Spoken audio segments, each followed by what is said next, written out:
When I come up to the Flinders, it's a bit like an antenna.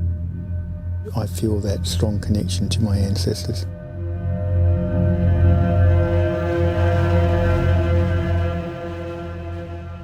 From a very young age, I was involved in delivering cultural tours within the greater community.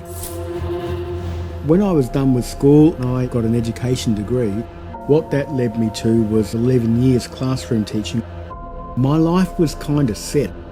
All of a sudden, I was given the opportunity to go into industrial relations and work for the education union. There were people who figured that they had a stronger stake to that little piece of the pie than I did.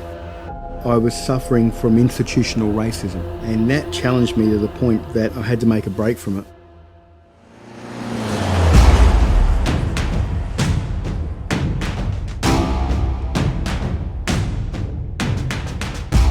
I had 6 months worth of long service leave in the union, so I used that to really work out whether there was any future in my own business delivering cultural services and tourism.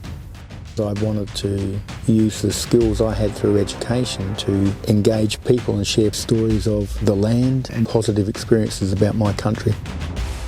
Leading my partner, who was a teacher on maternity leave, also jumped on board. With her skills from years of working in education, she joined me and helped me grow the business. For the first 4 or 5 years, it was flat out. A lot of that first 5 years was actually impressing on the industry. They didn't have the confidence that we were going to be here in a couple of years' time.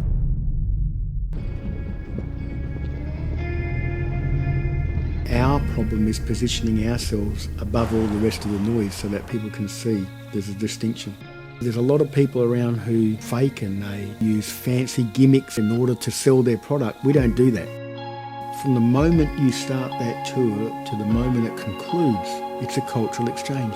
We get people and we invite them into Aboriginal Australia.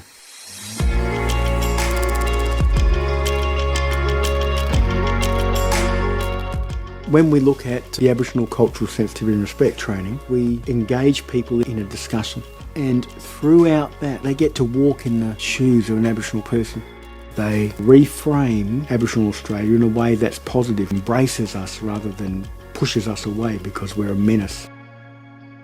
As co-founder of Bookabee, Leedy and I always work together to support each other. With her business skills and hard work, she was the one that helped to make it all fit together. Almost 20 years now I've been so invested in Bookabee that one of the sad facts is I didn't spend enough time with my children in their early years. You can't get that time back.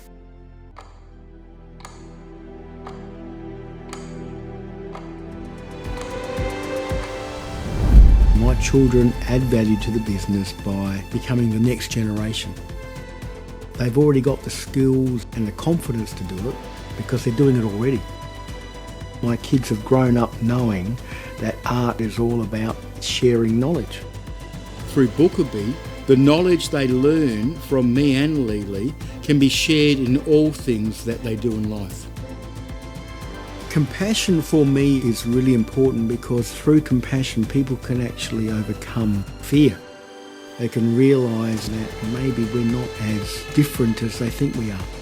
I want people to understand the plight of Aboriginal Australia and how through knowledge they might develop the courage to speak up.